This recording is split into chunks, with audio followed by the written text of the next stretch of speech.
Nenek 58 tahun tewas dibunuh karena isu dukun santet.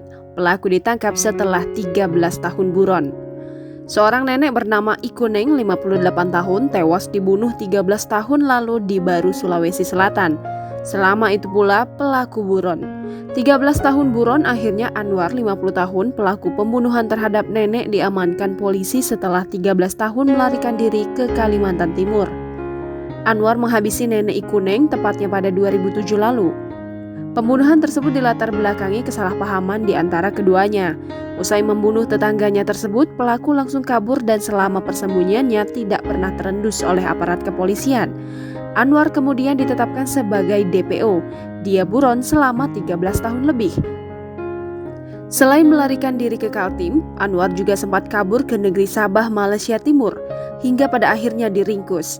Keberadaan pelaku di Baru berhasil dilacak polisi usai mendapatkan informasi dari masyarakat.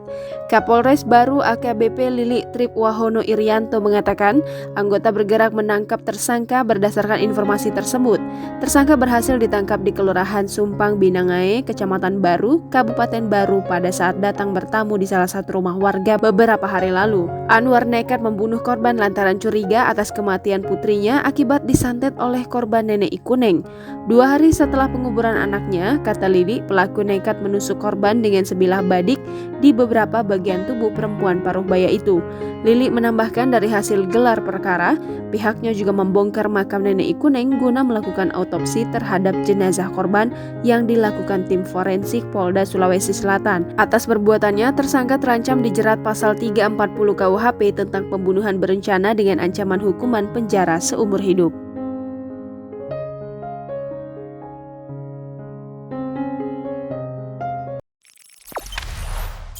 Jangan lupa subscribe, share, komen, dan like ya!